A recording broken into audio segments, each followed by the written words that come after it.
All right, all right. How's everybody doing tonight? It's episode 2 of Left Reckoning. My name is David Griscom, and I'm here joined by my friend and comrade Matt Leck. How are you doing tonight, brother? I'm doing pretty good, David. I'm doing pretty good. Happy to be with all the Left Reckoning crew tonight. It's pretty fun. Before we do this, I have to post everything on all the different social media. It's like running, trying to run down a train, making sure I get it in time, but I think I got it. Well, tonight we got a pretty exciting show. We are going to be joined in just a few minutes by a longtime crew and friend of the Michael Brooks Show, Daniel Bessner, who will be joining us to talk about Joe Biden's foreign policy, and also the pitfalls of technocratic liberalism, sort of reasserting the definition of those two words, which a lot of people got. There's a lot of sensitive liberals that align with the Democratic Party, shall we say. Sensitive liberals, that's a new concept for me. So we got that coming. We're going to break down also just what is starting to look like a very pathetic fight over just the bare minimum amount of stimulus that's needed for working people in this country to offset the damage that the coronavirus crisis has caused for so many folks. Also, we're going to talk about how workers are standing up against the despicable Prop 22 in California. And in the post game, we're going to be doing a segment honoring and remembering the greatest poster of all time, soon to be former President Donald Trump. We're going to be going through some really great footage of the great socialist writer and thinker Leo Panitch, along with much, much more. But to get started, Matt, I think we have some pretty exciting news, or at least just the smallest modicum of justice that you could expect after the devastating horrific actions of a former governor, Schneider. Yeah, so Governor Rick Schneider, a.k.a. One Tough Nerd on Twitter, who's a guy who became a millionaire in Silicon Valley as a venture capitalist, basically, and then became a governor. He has been charged with 2 misdemeanors of willful neglect for his time as governor overseeing the Flint crisis, where they decided to take some shortcuts that ended up poisoning people's brains in that community. And I don't know, I guess I'm a little bit surprised, to be honest. I think it should be more than misdemeanors, but I wasn't expecting misdemeanors.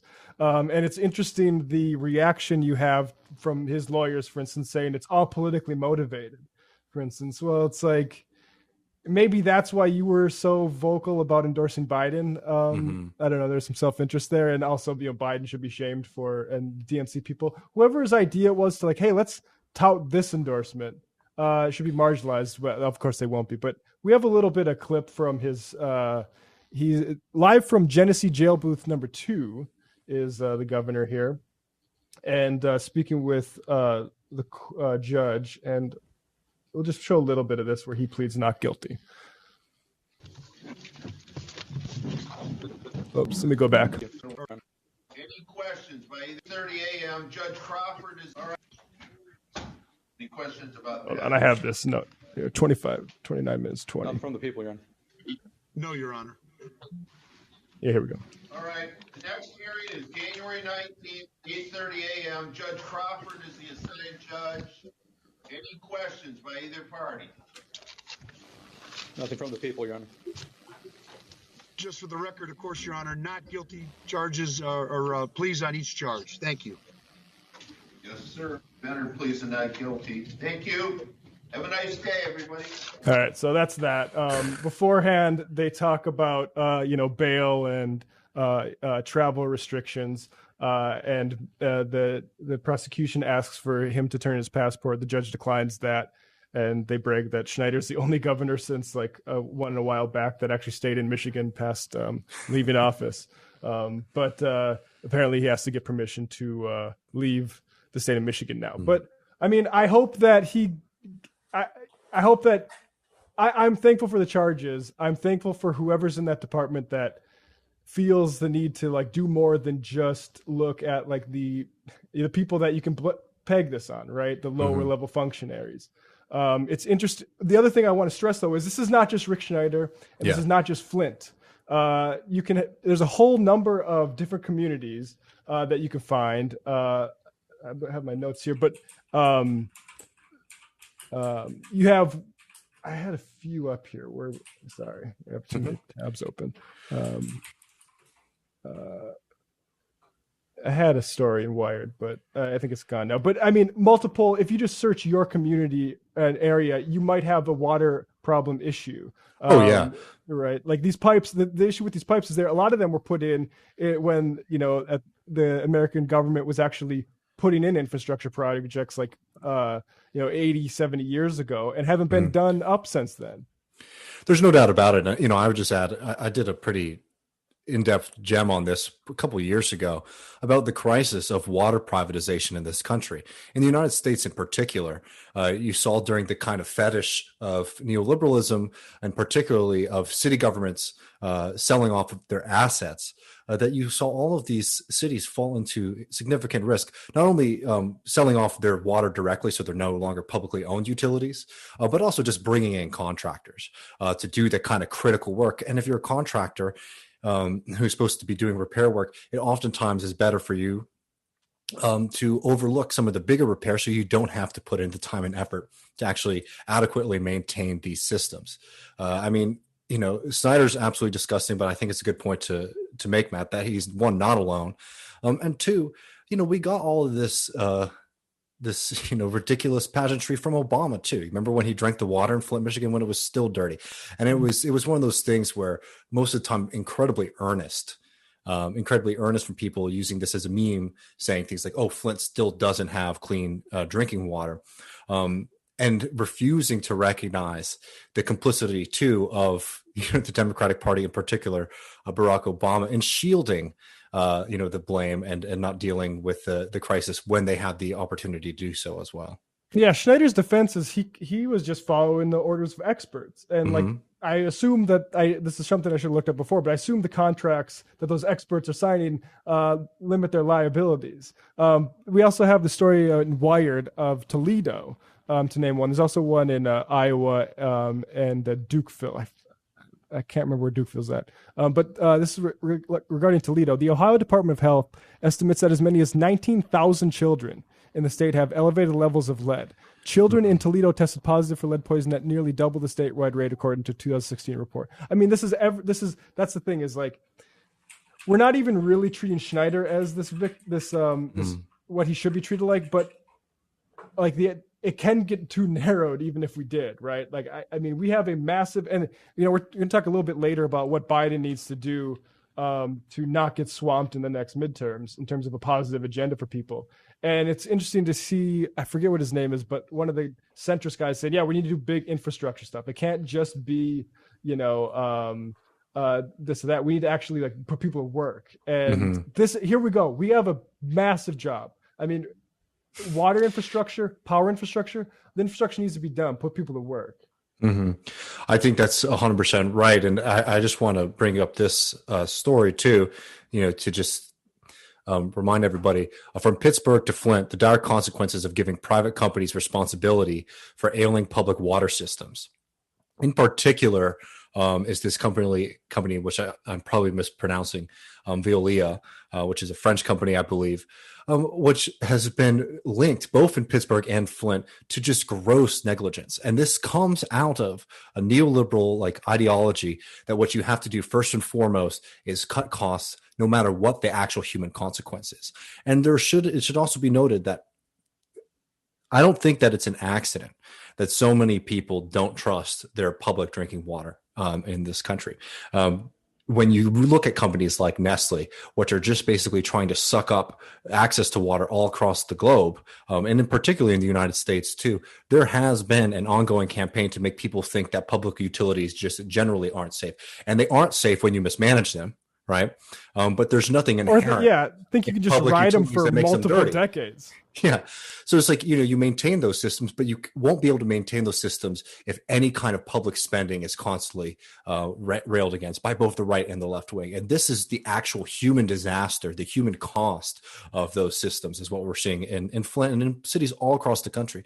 I mean, our water infrastructure in this country, as Matt was mentioning, is very much at risk. It was Dukeville, Indiana, and it was just like today published January 14th. Here's the story. Once again, Dukeville faces water quality questions, with some residents of Dukeville area facing elevated levels. Like, this is not an isolated Flint thing. I think that's important to stress because it requires response because people are actively being poisoned and lives are being, the future trajectory of people's lives is being affected because they don't have safe drinking water and they can't it's brain development, folks. And it's amazing. Like, we talk about the callousness of the coronavirus response, but I mean, really, this is just how this country responds to this stuff. I think that's 100%, 100% on point. And, again, I hope that we're able to see some kind of, punishment for these actions, but just knowing how politicians are venerated in this country. And, it's very difficult to see anyone being, actually prosecuted in the first place for their political crimes, let alone convicted. So nothing but hope there. Right. Should we touch on, well, actually we should, one thing Michael always did up front that we haven't really done is plug the show. So maybe this is probably the point we should do this, folks. Patreon.com/leftreckoning is where you can become a member of the show and we had the very first post game last week, which was very enjoyable. We'll have the very second one after this show this evening. So if you want access to that, patreon.com/leftreckoning. And also be sure to check us out at twitch.tv/leftreckoning for those who are on Twitch. And also on that, tomorrow at 5, I'm going to be doing a Griscom stream because there's a lot that I want to be able to cover, particularly around political strategy. And I know Matt had a little dust up earlier today regarding people who think that we can just will, a stronger left into existence. And I think that that's one of the biggest delusions that we're facing right now in this really serious crossroads moment where we're about to enter. And we're going to talk with Daniel Bessner about this a bit. We're about to enter a moment of a really resurgent neoliberalism. One in which a lot of people aren't going to recognize who their enemies are anymore, because a lot of people especially people who've joined the left in the past 4 years, it became really easy for them to recognize their enemy when it's just this disgusting orange clown, closing the borders to prevent, Muslim immigrants from coming into the country, cutting social services, putting like one of the most disgusting lobbyists and wealthy people in the country, Betsy DeVos, in charge of education. It's really easy to see those forces then. But now that we're in a moment with, Joe Biden, when a lot of people think that we're returning to normalcy, we're going to be in an incredibly dangerous moment when it comes to people wanting to join political organizations and recognizing that politics is something that is quite critical for their lives, to better their lives and also to defend themselves in their communities. That if we don't start getting much more serious about the way that we're trying to develop our movements, we are going to fall into a crisis where you're just going to have, half of the people who've been activated in this past 4 years tune out. And then the other half are just going to fall into critique. And again, critique is all well and good. I mean, it's very important. It's something that, I do. We do an awful lot of it. Yeah. But, criticism on its own without any other kind of program or movement behind it isn't going to fundamentally change the world around it. And you need to start thinking strategically in addition to critically. And anyways, I'm just teasing a little bit of what I want to get into tomorrow there. And I think we might be, yeah, I'm all fired up, man. I mean, this is what I've been going on for a while. Most of my Griscom streams are about two things, against left pessimism and for a better understanding of what populism and political organizations are. Let's do a little bit on Biden. Okay. So just to kind of get to the headline of the show, at least before Daniel gets here. So what it looks like now is Biden is going to give you the $2,000, but by that he means they're going to top up the $600 that you just got with $1,400 more dollars, which is not something that I expected. David, I think, had some inkling of it. It's very Democrat and on brand for them. And I think, the demand has to be absolutely more. And why are we trying most, I guess, to the point, to have unity with people who, Joe Biden, I'm talking to you now, have unity with people who don't acknowledge that you won the election? You can't do that. So I mean, that's all I have to say about No. that. Anything you want to say? I mean, I just have to add to this. Joe Biden, as we talk right now, is releasing his plan. So I haven't had a chance to go through. What we've seen from the early reports is it's going to be a $1.9 trillion plan, that's going to basically give, again, bare minimum kind of basic money to a vaccine rollout, which is like, that's not even politics. That's just like management. That's just like, if your job, is to organize the vaccine rollout, give them more money in the middle of a global pandemic, right? And then again, as Matt was mentioning, these $1,400 checks, along with stimulus for city and state governments, which is something that was desperately needed that the GOP refused. I'm not against those things. I'm against the scale, and I'm against the way that I know that it's about to be rolled out. Because the thing is, like, this is like March 1st, 2020 plan.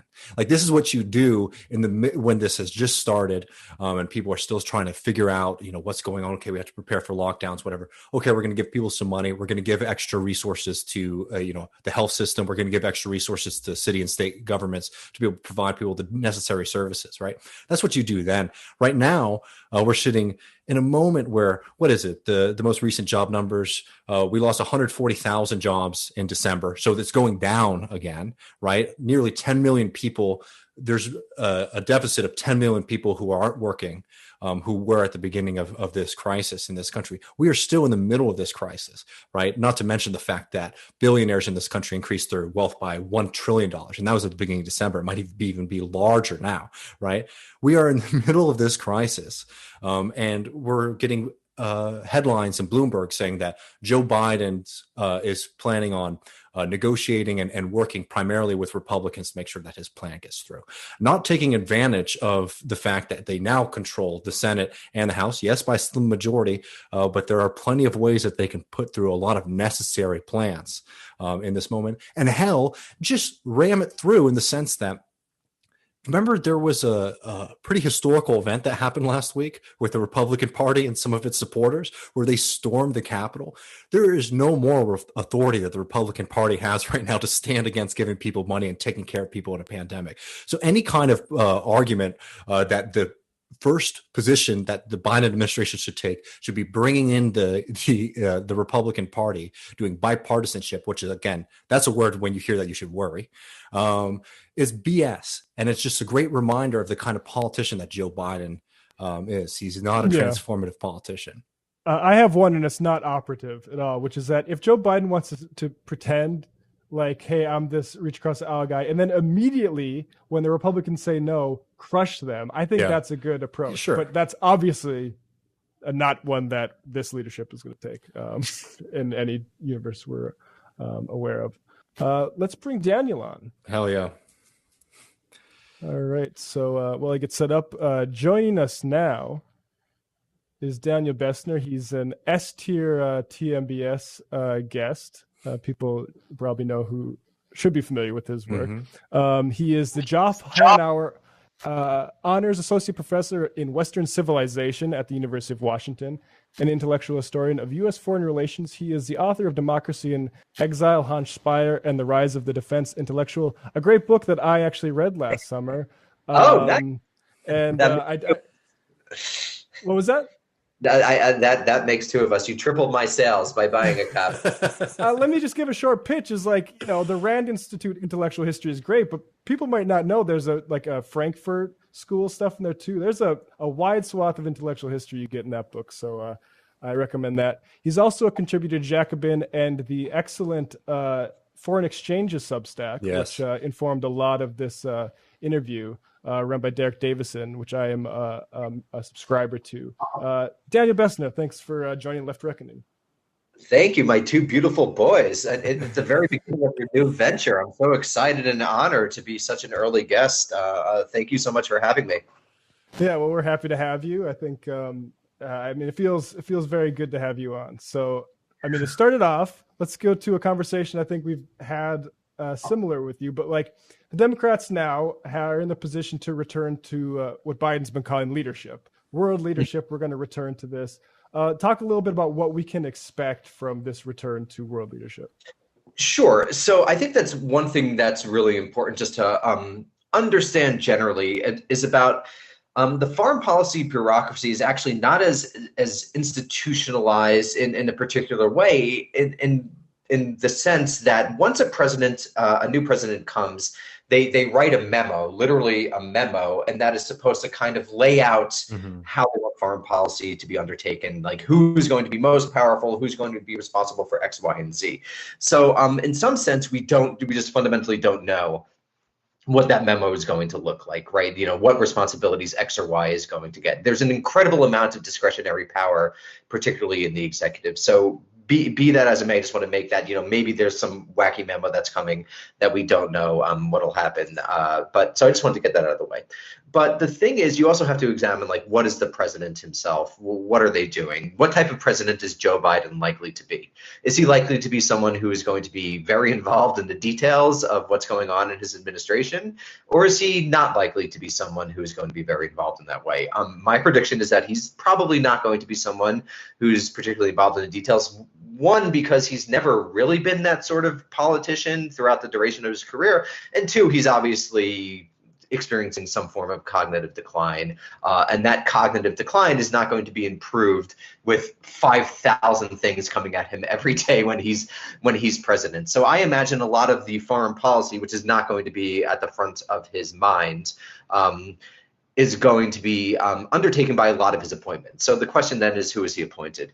So you have Tony Blinken, you have Jake Sullivan, you have Samantha Power, you have basically what I would classify as the people who were lower level executives in the Obama administration, people who weren't the absolute principal decision makers like Hillary Clinton or Leon Panetta or Bob Gates or Joe Biden himself, but people who were the assistants to a lot of those people have now been appointed the principals, the people who will actually not just be whispering in Power's ear, but who will be making decisions. So then what do you have to go on? You have to go on what they did during the Obama administration and what they wrote. So on one hand, we don't really 100% know what actually happened in the Obama administration because the very fact is the documents haven't been released. So you can't look at these 5,000 memos and see who actually did what. So what we're relying on is pretty much memoir and reportage. So what does it look like given that? So I would say, and then I'll stop rambling. Sorry, this is a bit long answer, but I just want to sort of contextualize it for everyone.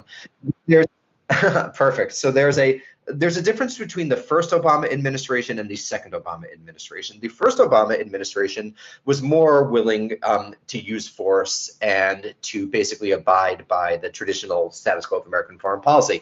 You get essentially the increase in troops in Afghanistan, and most disastrously, you get the intervention in Libya. The second Obama administration, a little less. You don't get when Assad crossed the so-called red line, you don't get then some sort of massive retaliation, which you might have seen in the first time Obama administration. So the question is it going to be more first Obama or more second Obama? I think it's probably likely to be more first Obama administration because I think the people who he appointed are on the hawkish end of the liberal spectrum. So if you look at Obama's memoir, who are the people who are advocating for intervention in Libya? Who are the people who are advocating to quote unquote do something in Syria? Who are the people who are advocating that you want to do something about the Arab Spring? Send bombs, send weapons, whatever it may be. And it's mostly people like Blinken, it's Samantha Power, it's Jake Sullivan, it's people like that. So given that, I would say, at least as it stands now, is that it's more likely to be first time Obama. But again, it's not 2008, right? So there is this real criticism of at least endless war and constant military deployment. That is a genuine thing within the Democratic Party. And the question is, how is that new critique going to interact with people who have spent their careers essentially advocating American intervention in the world? And I think those are the questions that we will face. I'd be really curious to hear, because you do this very well. What do people like Power and Blinken in particular believe? Their ideology in the sense of what do they think America's role in the world is? I think that you talk specifically, the transition from today versus people who came, into power during the Cold War or developed their political, consciousness during that period of time. It's a great question, and this is what's, I think, really interesting, because people like Blinken and Power really came of intellectual age after the Cold War. the era of the indispensable nation. So what you have, at least in my historical reading, is a Cold War logic existing in a non-Cold War world. So you have this idea that American military supremacy is the necessary font of peace and prosperity, and that you need a type of US global dominance now that there's no existential ideological enemy to ensure peace and prosperity around the world. And this is what I really think people like Blinken, Sullivan, and Power, they genuinely believe that world peace and prosperity depends on American global leadership. And that sometimes means using military force to intervene to, stop a massacre at Benghazi. That does eventually and very quickly turn into the deposition of Muammar Gaddafi. But, you have to save the babies in Benghazi. And so I think this is what is really important to understand, is that you have people operating with a Cold War logic in a non-Cold War world. Now, maybe, they've come to Jesus in the last 4 years, but that's not what I read, or that's not I understood when Trump when they were criticizing Trump. It was all about sort of returning to the status quo ante. This is what people at the Council on Foreign Relations were saying, at the Brookings Institution were saying. And so the question is, how do they navigate that? And we'll see. And what role does the Cold War with China have in that? Right. So I think that it's really important to understand that there's a lot of interests that want the United States to remain militarily dominant. It's not just people like Samantha Power and Blinken who don't really, they do make money off of it, Blinken especially, but their main bag is policy. They want to make policy. They want to exercise power. But there's a bunch of interests from defense contractors like Raytheon and Boeing, but even I think this is where it gets thorny, from congressional representatives and even from labor unions and people who work in munitions factories, and maybe not munitions factories, but weapons factories today, who want the maintenance of at least a structure that allows capital to be put towards building the weapons of the American empire. You also have people who are in think tanks like RAND or Brookings, CFR, whomever, who also make their careers off of providing guideposts and a plan for this very American empire. And so you have this large coalition of forces that is organized around the maintenance of the status quo. So what does this have to do with the new Cold War with China? What's better than a new Cold War to provide essentially a justifying logic for the consistent maintenance of an American imperial system, both abroad with the famous 750 military bases, but also at home, where you get the building of the F-35, you get all of this pork going to underpopulated regions throughout the country, et cetera, et cetera. So what a new Cold War with China does is it provides a sort of logic to allow that to go. The difference is that, unlike the old Cold War, is that there's really an economic imbrication between the United States and China in a way that there wasn't between the United States and the Soviet Union. There's some trade, there's not like there's nothing, but the type of economic connections between the U.S. and China just dwarf what happened during the first Cold War. So the question is, how do policymakers sort of thread that needle with advocating this, war against this ideology, against this evil empire, when there's serious economic intertwinement that really neither country, as it currently stands,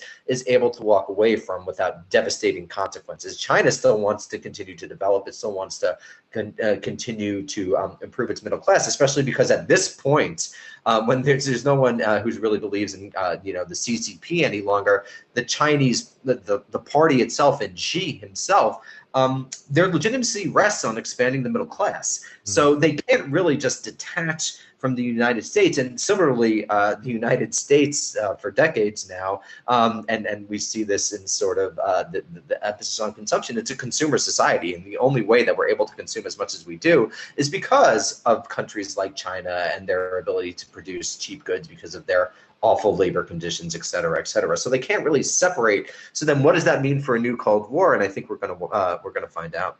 Well, I would just sort of, piggyback off of that and say, one thing that I think is unique about the moment that we're living in, comparing it to the old Cold War with the Soviet Union, is that you had an ideological battle, the Soviet Union battle, okay, we need to be on top or else they'll come and take over society, take away our freedoms. China is really interesting because there's a kind of pop understanding that the reason that we are in economic decline, the reason that the standard of living in the United States for working people has gone down is because China is taking all the jobs from us, right? And they're basically cheating, which does create like an interesting intellectual development, politically at least, domestically in the United States, for people think that like, oh, something has to be done about China. That is in a little bit of a different logic than just, you know, saber rattling and saying, you know, we need to defeat the upcoming empire.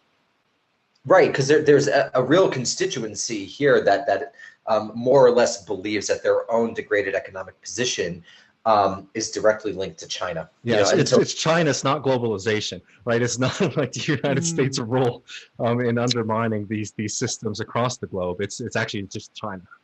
Right, which is why what Trump did do, he had, as you guys know, he had tariff policies in China, right? He didn't really try to arrest globalization. He tried to, you know, prevent steel imports or whatever it may be. And so and this is something that Steve Bannon, you know, himself has focused on for years, you know, this whole China thing. Now, the question is, how does that sort of interact with the QAnon conspiracy, which is, you know, seems to be ever more powerful, particularly during COVID, which isn't quite the same thing. I don't know. There's sort of a miasma of conspiracy theory on the contemporary right, and China is definitely there for the taking. And it'll be interesting to see what Joe Biden does or doesn't do with that. Yeah. I got this clip where Biden, this was from July 2019, Biden talking about forever wars. And I think we just play that and then talk about Afghanistan, maybe. Long past time we end the forever wars, which have cost us untold blood and treasure. I have long argued that we should bring home the vast majority of our combat troops from the wars in Afghanistan and the Middle East and narrowly focus on our mission to deal with Al-Qaeda and ISIS in the region. So, Daniel, you think there's how do you read that? Right. So this is actually, Biden has been advocating something along these lines for a long time. What is referred to in sort of like the literature as a counterterrorism policy, which is kind of different. It's like not as intense as a nation building policy, but it's kind of approaching terrorism as a police issue. So what does that mean? It means less troops on the ground, and it means American money, American military advisors, and American developed tech basically spread throughout the world to prevent, you know, supposed terrorism. And of course, unsurprisingly, a lot of countries around the world have recognized that if you say the word terrorism, then you're gonna, you know, the American pocketbook will open to you. So what that essentially means is it's actually kind of analogous to drones. So you get this sort of liberal move to clean war, where you get proxies to undertake what you want to be done, or you pay people to do what you want to do without putting American lives, putting American people on the ground. And, you know, this could go very bad. And I just want to highlight The Intercept, you know, their recent story about the CIA-trained Afghan death squads that have gone around, killed at least 51 billion people, including boys as young as 8, children, very, very young children. And that's the type of thing that, you know, let fewer boots on the ground lead to in the absence of an actual anti-imperial structural policy. So I think we'll see something along those lines. And why I say it's analogous to drones is that it's these approaches and strategies that don't require massive amounts of people or massive amounts of money. Interesting, yeah. And like Pompeo's recent sanctioning of Iran, you write, I think it was on the Foreign Exchanges, that the key is like whether Biden requires new conditions from Iran before going back in the deal. Is that right? Or how are you looking at the Iran deal under this administration? Right. So the question, I mean, if I were Iran, I wouldn't necessarily be too eager to get into another deal with the United States. So the JCPOA, the Joint Comprehensive Plan of Action, was, you know, Obama did force Iran to do that with heavy sanctions for years and years and years. And there are sanctions still on Iran now. But then the question the Iranian government has to ask itself is, I mean, related to a lot of its internal politics about its legitimacy and things along those lines, but let's just take the strategic level, can they really trust the United States, right? I mean, what Trump genuinely did do was demonstrate that a new president, the norm of presidents abiding by deals that were signed by earlier presidents no longer holds in a real serious way. So if you're Iran, what does that mean? I think it's difficult for them to say that we shouldn't pursue a nuclear weapon. And then, there's the whole old argument made by the famous IR theorist Kenneth Waltz, which is that, and you hear kind of echoes of it in realists today, like Steve Walt. And Steve, if I'm misquoting you, I misunderstand. But Ken Waltz definitely made this argument, which was that nuclear proliferation was actually safer because it actually prevents the types of Iraq-type action, the Libya-type action, the Afghanistan-type action that the United States could just go around the world like a 600-pound gorilla. And I imagine that what North Korea was able to successfully do, which is to get a nuclear capability, and now the United States is not nearly as saber rattling with North Korea as it was in the early 2000s. I imagine a lot of world leaders are looking at that, and they're going to, and Iran being one of them, going to more forcefully try to get that weapon. And this is also, of course, related to what the United States does. It's interesting because I think you are beginning to see amongst sort of the cognoscente of the American foreign policy establishment, this sort of like assumption that the United States is not going to be in the Middle East forever, that American interests just aren't strong enough there. Famously, a lot of the oil mostly goes to Europe, et cetera, et cetera. So I think if the United States does say we don't really have a dog in the Saudi-Iranian fight in a serious way, and that Israel's strong enough as the 51st state to rely on U.S. protection, you could also see a ratcheting up of Iranian attempts to get a nuclear weapon. I mean, that's what I would guess. Iran gets a breakout capability in the next 10, 15 years, maybe even sooner, but we'll see. Yeah, I mean, that lesson, the North Korean lesson, really kind of rings in people's ears, I think, at this point. Of course. Saddam was overthrown. Gaddafi was overthrown, and Gaddafi was welcomed back into the international community because he gave up his nuclear program. I mean, that was really, to what degree does that really matter? I don't know. But if you're a third, I'm using the Cold War term, if you're a leader in the global South and you're looking at the world and you're seeing who gets the post and who doesn't, it's pretty obvious. Yeah, so we do want to get to the domestic war on division at some point, but you had this article in the Foreign Exchange's Building Back Better, where it had a good list of 20 action items, including a sort of defensive task forces, which I enjoyed. But I also want you make two cases that you made in there quickly that I found interesting. So first, the case for leaving NATO. What's the case for the left supporting leaving NATO? Oh, I think it's actually pretty simple. The Europeans are rich. There's no reason for the United States to be responsible for their defense. There's not going to be a World War III in Europe.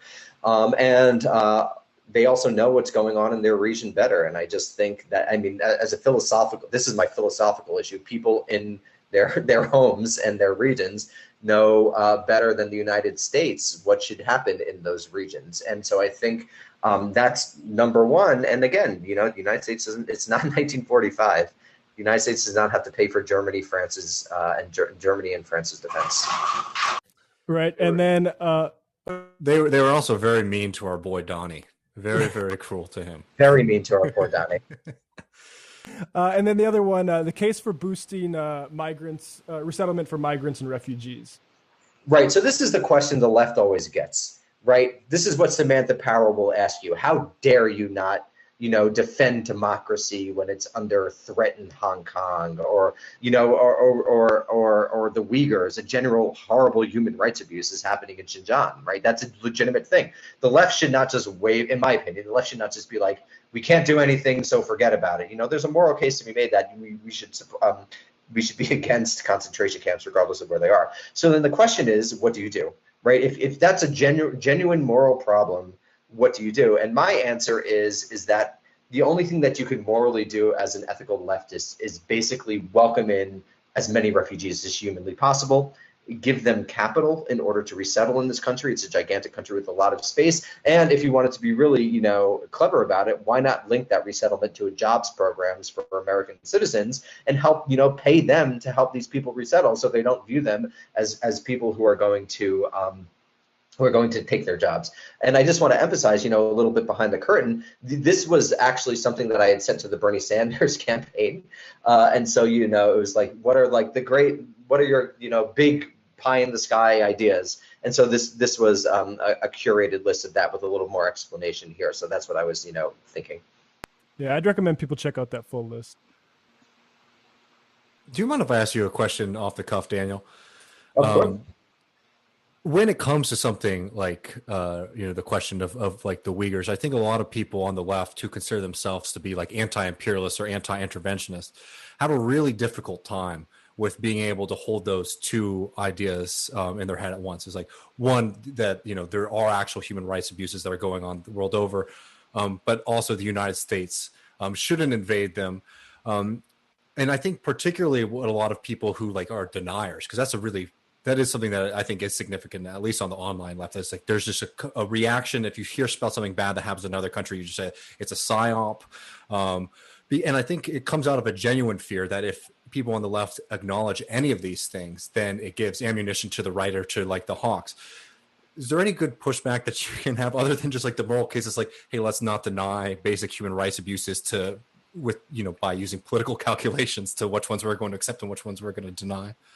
Yeah, I mean, I think it's true. Like, no one wants to be a dupe, right? And the American government has in the past exaggerated these things in order to gin up support for whatever political program. But I think one also has to do, just the truth of the matter is one has to do the research. It's not, in my mind, it's not controversial to say that what's happening in Xinjiang with the Uyghurs is an abuse of human rights, right? I just don't think there's any real evidence for that. But then I think that then the question people have is always, what do you do? And so why I say we don't intervene is because obviously so many things could go wrong. The United States doesn't know what's going on the ground. We shouldn't have World War III with China, but also that's just the very fact that if the United States maintains the military capabilities to do that type of intervention, that means we haven't done our job, because that means the American military empire is still existing.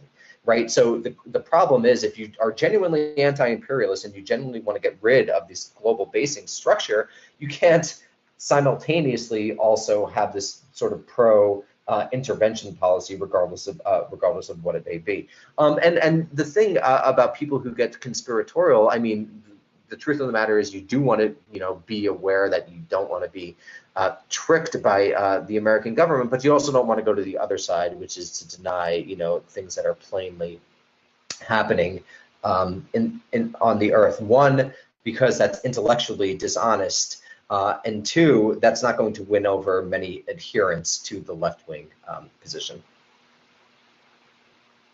All right, so let's move on to the domestic war on division. I'll let you talk about your run-in with some prominent liberals on Twitter if you want a little bit later. You can give your side of the story because Isaac Schottener and Matt Iglesias didn't let you.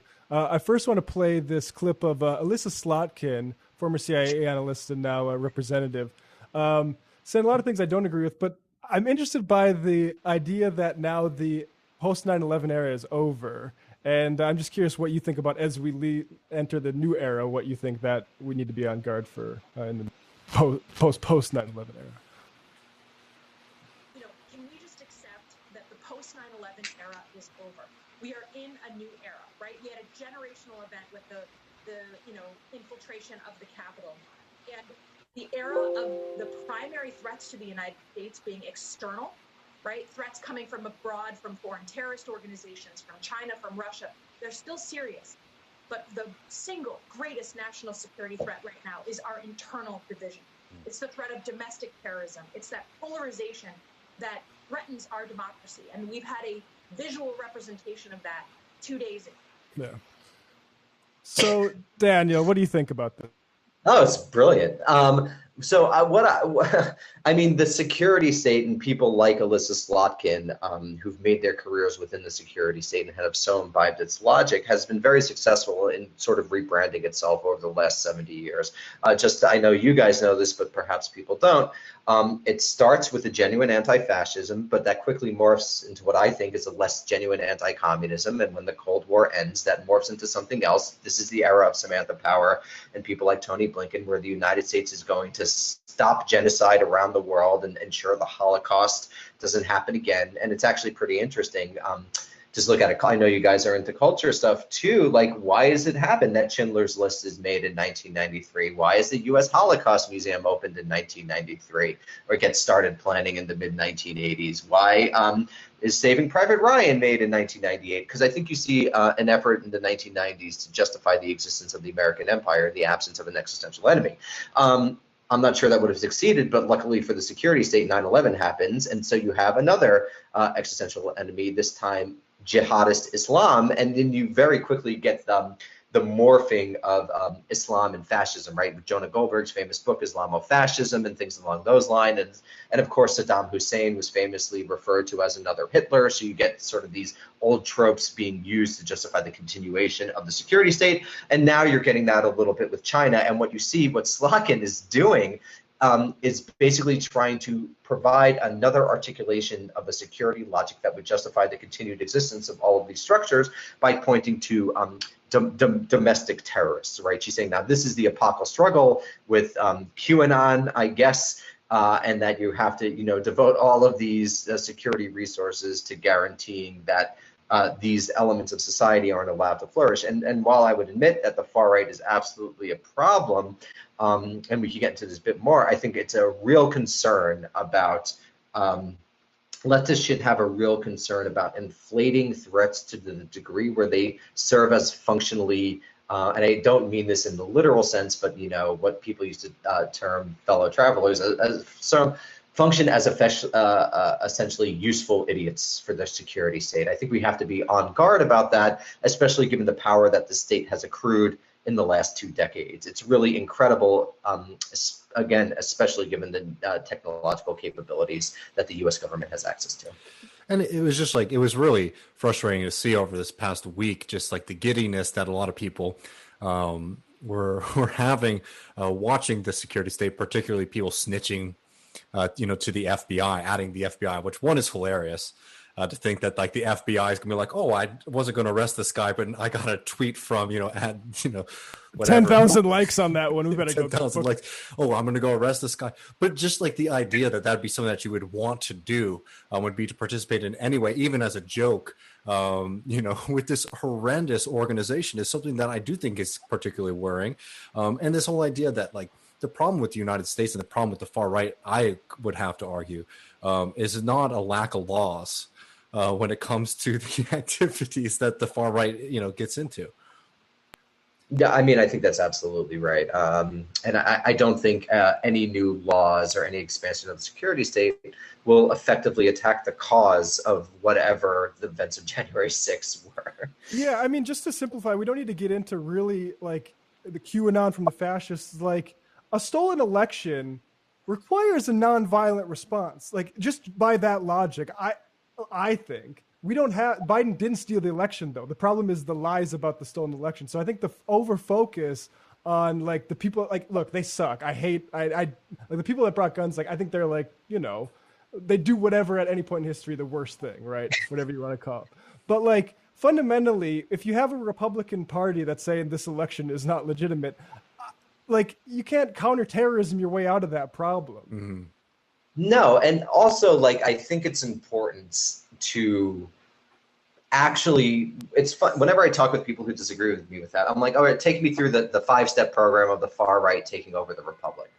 It's ridiculous. It is a scary group that is no doubt capable of spectacular acts of individualistic violence. That is absolutely something that is real, and that is something with which the left should not stick its head in the sand and should be concerned. However, they are not a structural threat to the presently existing liberal capitalist order in the way the Nazis were, or in the way Mussolini was, or the way in Pinochet's Chile. These are different things. And we shouldn't. And if the last 2 decades have taught us anything, it's to deflate rather than inflate threats. And I just want to add, because we covered this last week, obviously, but I think it's important. One, like, yes, what happened there was, we all know what we have all seen enough images to come up with our own opinions of it, but I think it should be understood by most people that this is an act of desperation. It was also an act of spectacle. That's why you have all these people dressing up in costumes and taking selfies and having a party, right? This was not a movement that was, flexing its muscle in the sense like, okay, we're going to take over the government right now. This was an act of desperation to just like express an anger that was felt by, a group of, petty bourgeois to, some members of the working class, right? I think you're 100%, Danny, when you say that, like, it's really important not to overinflate these threats, because that gives them a huge advantage, actually. If it makes it seem like, okay, this is the popular movement of history, this is the way that things are going in this country, that makes them seem a lot stronger than, a significant group, but a fringe group nonetheless, that basically, threw a tantrum on Wednesday and had a little bit of a festival.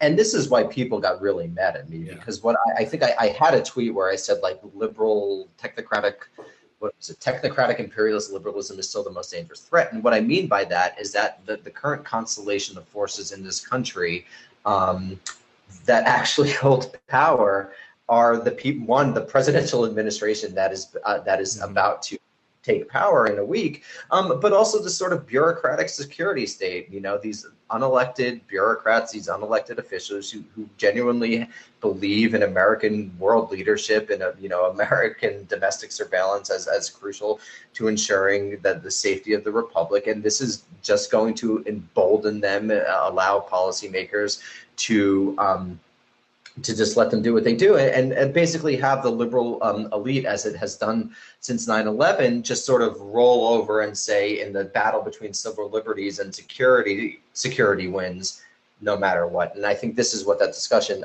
essentially does. And people got really mad at that, and I imagine because they saw themselves in that criticism.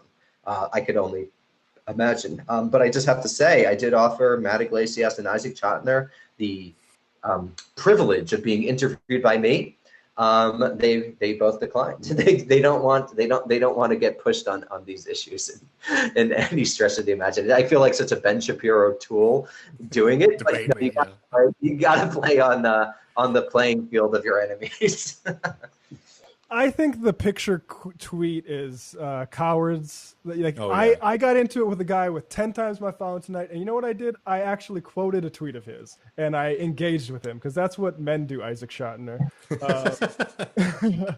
And you can almost hear like the cash register sounds from suburban Virginia when the phrase like woke counterterrorism comes, and well, Daniel, anything else you want to inform us about tonight?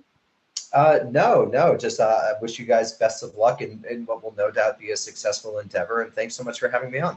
All right. And you'll be back soon. Thank you so much. Bye. Take care. Man, that was good. Always. So good. Do you mind, just while we're on this subject, I just want to tease a little bit from our theory reading group that we do for patrons, but I took an excerpt from an essay by Jean-Paul Sartre on anti-Semitism, kind of psychological study of it. And I just wanted to hit on it because last week we were sort of dancing around it, and I was just mentioning it again, how important it is to note the kind of like cartoonish or clownish, the jokingness of like this alt-right movement and, this kind of ideology in particular. And it was just interesting because we were curious last week. We were wondering if like Nazism had the same kind of tendency. And we're finding out that no doubt that it did. So let me get this real quick. So this is Sartre's essay from Sartre's essay, Anti-Semite and Jew, where he sort of does a psychological study, a desire study of the anti-Semite. And I think this is really interesting here. This is also the one where I think it's where he like says like anti-Semites think more about Judaism than Jews themselves do. Life is more consumed by it. But here it's a little bit of a long run, but it's good. The anti-Semite has chosen hate because hate is a faith. At the outset, he has chosen to devaluate words and reasons. How entirely at ease he feels as a result. How futile and frivolous discussions about the rights of the Jew appear to him. He has placed himself on other ground from the beginning. If out of courtesy he consents for a moment to defend his point of view, he lends himself but does not give himself. He tries simply to project his intuitive certainty onto the plane of discourse. I mentioned a while back some remarks by anti-Semites, all of them absurd. I hate Jews because they make servants insubordinate, because a Jewish fur robbed me, whatever. Never believe that the anti-Semites are completely unaware of the absurdity of their replies. They know that their remarks are frivolous, open to challenge, but they are amusing themselves for it is their adversary who is obliged to use words responsibly, since he believes in words. The anti-Semites have the right to play. They even like to play with discourse, for by giving ridiculous reasons, they discredit the seriousness of their interlocutors. They delight in acting in bad faith, since they seek not to persuade by sound argument, but to intimidate and disconcert. If you press them too closely, they will abruptly fall silent, loftily indicating by some phrase that the time for argument is past. It is not that they are afraid of being convinced. They fear only to appear ridiculous or to prejudice by their embarrassment their hope of winning over some third person to their side. Anyways, just sort of an interesting. He predicted Twitter. Yeah, he predicted Twitter, and it's like as the essay goes on, and I mentioned this when I posted this on Patreon, is that for a lot of these folks, it's like they need you to reflect themselves. Right, like they need to be the thing that is like triggering the libs. It's very much a part of them, and that's why this kind of alt-right movement in this country, in this moment in time, is so fixated on the spectacle of having people react to them, because they need the image of you to imbue them with a sense of strength. Like that's fundamentally what it is. And I know that's like school kid reasoning is like the bullies, just want to get a rise out of you, but it's 100% that ideology. And it's just interesting to see the similarities between, meme culture today, and, from the alt-right folks and what was happening in Europe in the 20th century. It's amazing. Before I share this, I want to say, like, I do not think people should be prosecuted for jokes. And I think we should be 100% behind anybody who is prosecuted for jokes. That said, I want to share this thread from Garls on Twitter, which is about some of the guys in that stormed the Capitol, and they're trying to use a joke defense, and it's pretty remarkable. So Meredith's lawyer is saying his texts were meant as a joke. Meredith wrote that he wanted to put a bullet in Nancy Pelosi's noggin on live TV. He also wrote of Mayor Bowser, I may wander over to the mayor's office and put a 5.56 in her skull. He says, haha, good one. Another guy says, this is all about Bassett still. So yeah, I mean, the joke defense, when you're storming a parliamentary building with firearms, is a bit difficult for right wingers. But I mean, your point regarding online discourse. I mean, what I'm curious about is where was he encountering so many anti-Semites in discourse? In France? Yeah, in France. Like, what was it pamphlets or what? I mean, anti-Semitism was huge in France at that period. But when's I guess, is he just arguing with them? I guess in argument, and also, Sartre is a good philosopher in the continental tradition where he is able to create his opponent and analyze them. But no, I mean, it was very much like what I'm saying is like this wasn't a sociological study where he's like, I've gone through all the texts and like went undercover to a meeting, because what he couldn't have done that. But it's very perceptive, and I'm just thinking, like, I mean, I know how I came to that realization, but like prior to an environment where I'm constantly arguing, like on Twitter, I guess, and maybe if you're like the Sorbonne or whatever, wherever he was, and you're arguing with students, maybe like that makes a lot more sense actually. But I mean, those patterns, I run into that all the time. It's pretty horrifying. No, it's just definitely interesting, and again, I agree with you, Matt, and I think everything we were saying earlier. Like, I didn't bring this up, by the way, to make a Nazi analogy. I just brought it up to sort of look how interesting these kind of racist movements do mirror each other in their absurdity and their just attachment to the joke. I mean, it's just a real deep attachment to the meme. I actually don't think that those people making those arguments, they were actually being cynical. I think they were actually being more honest than they've been in a long time by saying, like, I was just joking around, which like half of this movement really is just like, it's hateful, and you have to convince yourself, you have to poison yourself with such a layer of irony that you cannot see other people as full human beings. I mean, that is like the racist perspective, is to just deny other people's their humanity. And it's cruel, but it's a reality of it. It's like the absurdity and the humor is a huge part of that as well. Right. Yeah. Damn. Anyways, just some interesting things that we're getting over to on the Patreon. But there's a couple stories I think we should get to before we jump over to the post game, if you're good for that.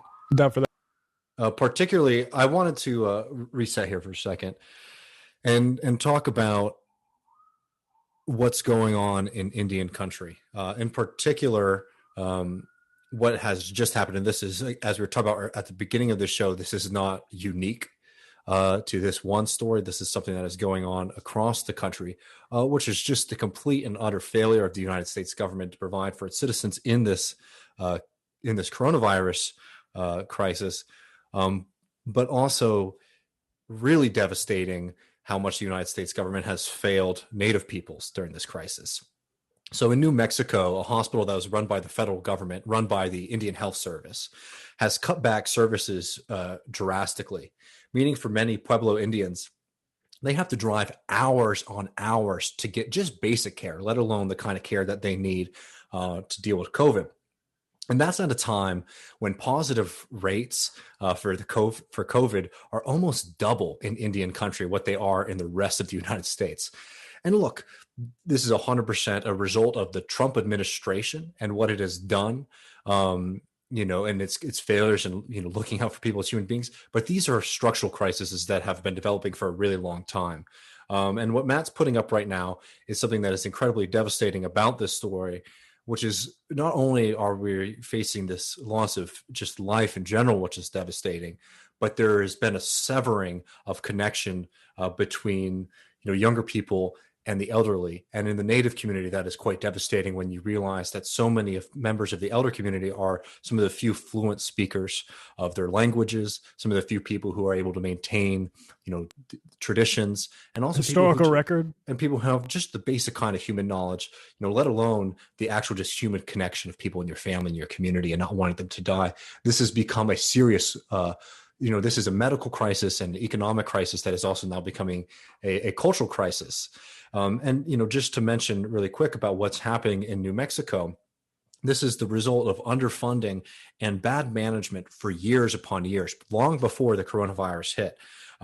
Because what's happened is that the Laguna Pueblo and this hospital serves, I think, 3 different tribes in the area. But they have now said that they're going to.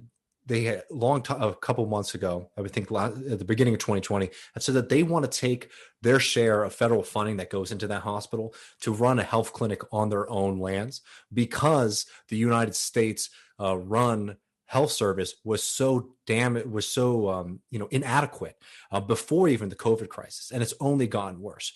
So look, these people were basically saying that we want to be able to manage our own care and make sure that we're getting the best quality care, because we know sure as hell we're not getting it from the United States government. And now what we're getting, and it's reported in places like the New York Times, is this smear campaign. Oh, these people are being selfish and they're putting all these people in the region at risk. It's like, no, the United States government put those people at risk when they continually underfunded these communities.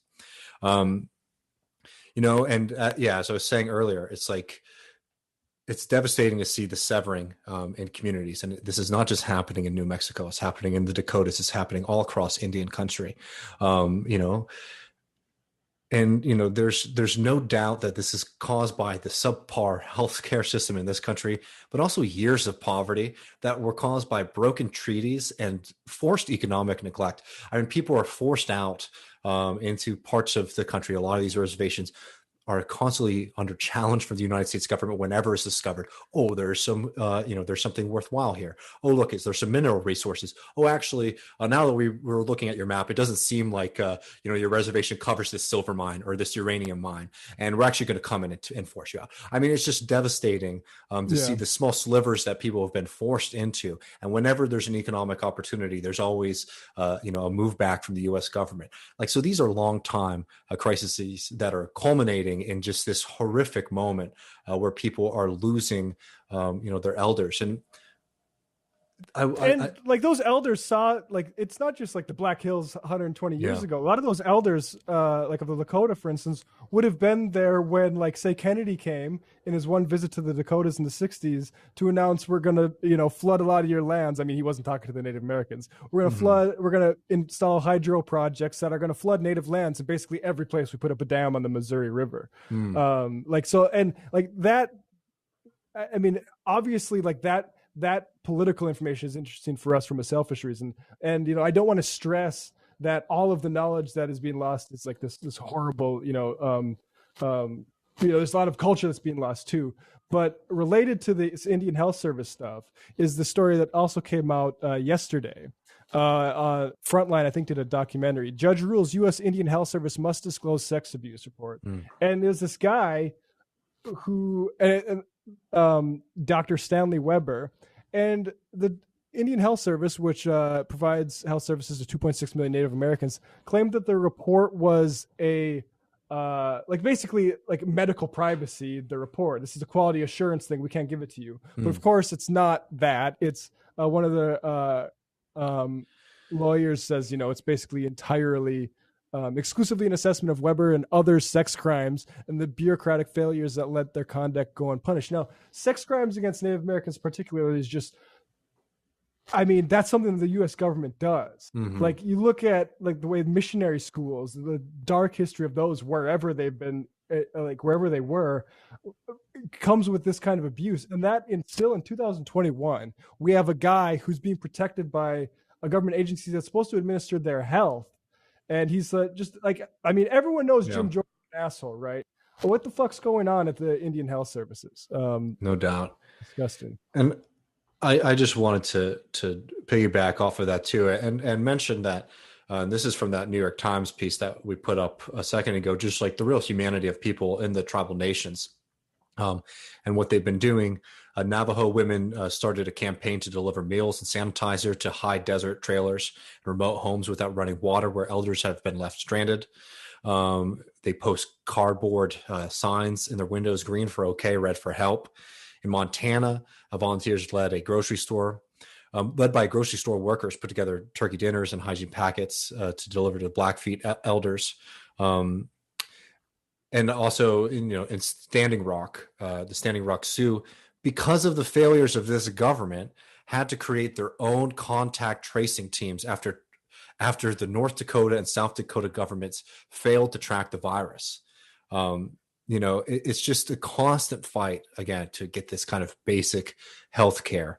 We want to continue to highlight these struggles to, one, hope that there can be some kind of a political change. I know there's already, the Biden administration has already said that they are going to investigate the closing of the hospital in New Mexico. And we just need to continue shining light on these issues because they're happening all across the country. They're not limited to health.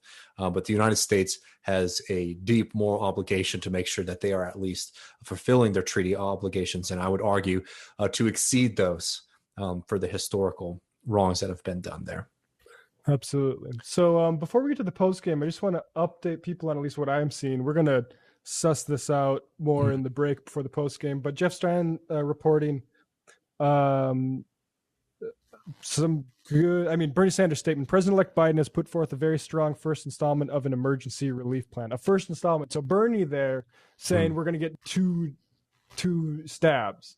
I think we'll see. AOC is also saying we need the full 2,000, not the $1,600 or $1,400 top up. We're going to look into more what Biden's relief package is. It's hard to kind of glean these up as we're doing a show, but we'll see.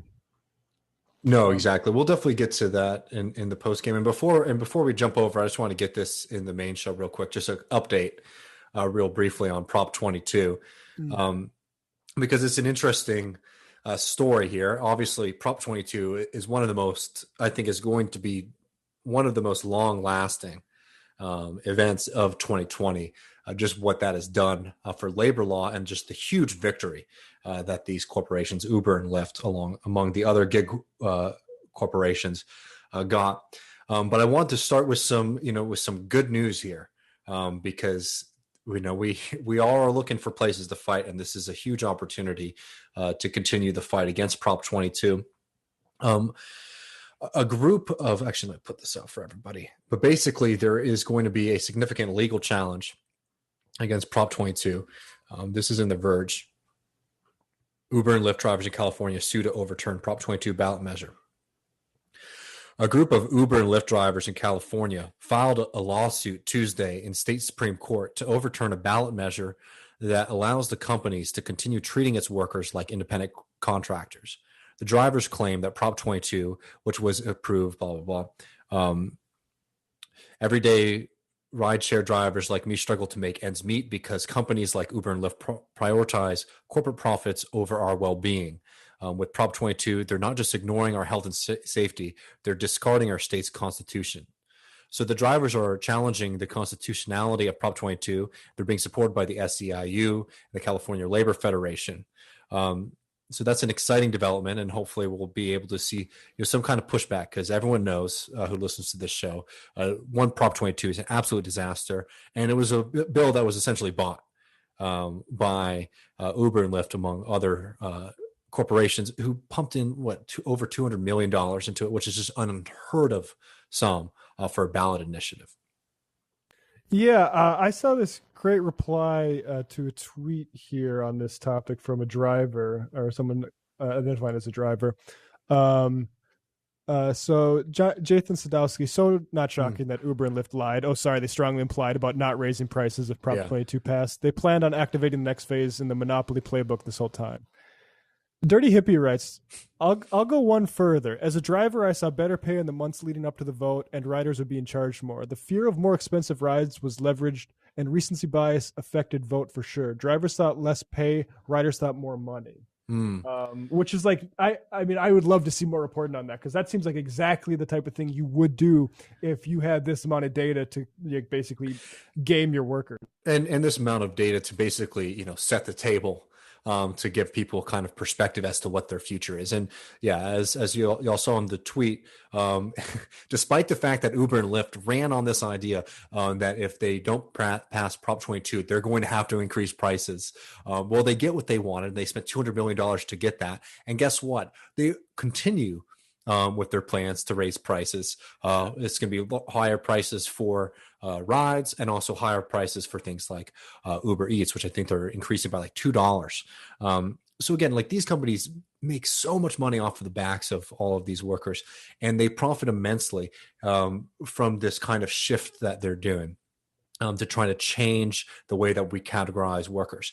And it's all BS what we're getting from them about like the actual cost of that, because they make an incredible amount of money in the first place. They're just trying to make sure that they can squeeze as much as possible.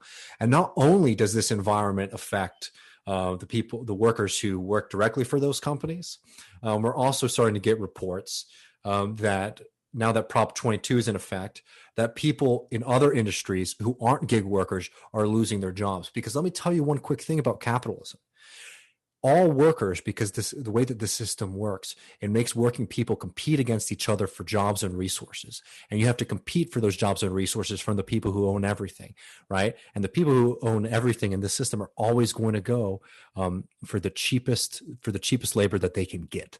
And when you create a two-tiered system like they have been able to create in California now, any capitalist worth their salt, and I'm sorry, they're all going to do this. There is no person who's going to be like, you know what, I'm just going to morally, just lose money, right? That's not how the system works. The only ones that will do that will be ones who make a media career out of like talking about how they did it. Well, it's also like, if they do that, then they're not playing by the rules of the system. They're being bad at what their job is in the system, which is to make as much money as possible. And hey, I think it's great for people to make individual choices not to abuse people, right? I think that's a great moral thing. But we have to talk about the large numbers of the system, the way that it's going to work functionally. And you end up, even if you do these kind of things at the beginning, right? You say, look, I'm not going to take advantage of this now cheaper labor market that's available to me. You put yourself at such a competitive disadvantage that eventually you get forced to do it. But let's get to the story real quick. In San Diego, delivery drivers laid off as Prop 22 takes effect. So this tells a story of a 27-year-old worker, Matthew, who works at a San Diego Vons, which I believe is a supermarket there. And basically they thought that they were going to, I mean, this is so cruel. This is Matthew, what he told the news source KPBS. Oh, I thought so everyone got pulled into a all staff meeting, and he says, I thought they were going to give us a bonus or a raise or something like that. After these people have been risking their lives to deliver groceries to people. But in fact, he found out that instead of a raise, Matthew and the other drivers were told their jobs were being eliminated, and they were going to be replaced by third-party gig workers at the end of February. They just told them that? They just told them that. And, it's a disgusting story. And, Matthew, all solidarity to you and all of the workers there. He was mentioning in that story that he's, the breadwinner for his family.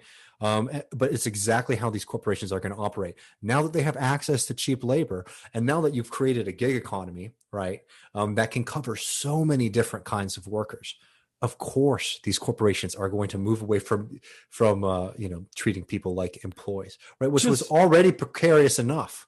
Right, people who aren't unionized. It was already precarious enough. It's going to get worse. So we need to, support this fight to overturn Prop 22 and be really vigilant across the country, because this is the move.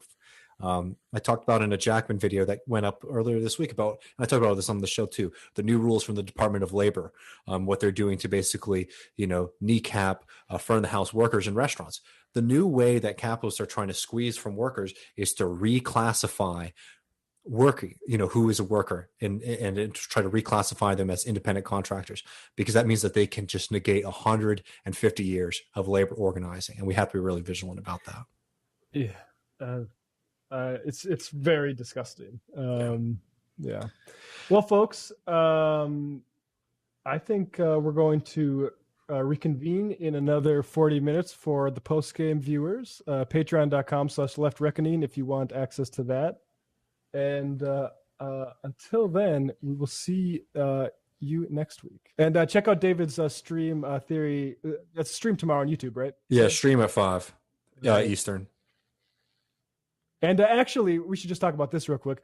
We're going to be shifting the show back, I think, to 8 p.m. Eastern time, because that's 7 p.m. Eastern time is a little bit East Coast prime time, and people are still working on the Pacific time and just getting off work in Mountain time, and just finally getting home in Central time. So we're going to bump it back to 8 p.m. Starting next week, and so look to see you then.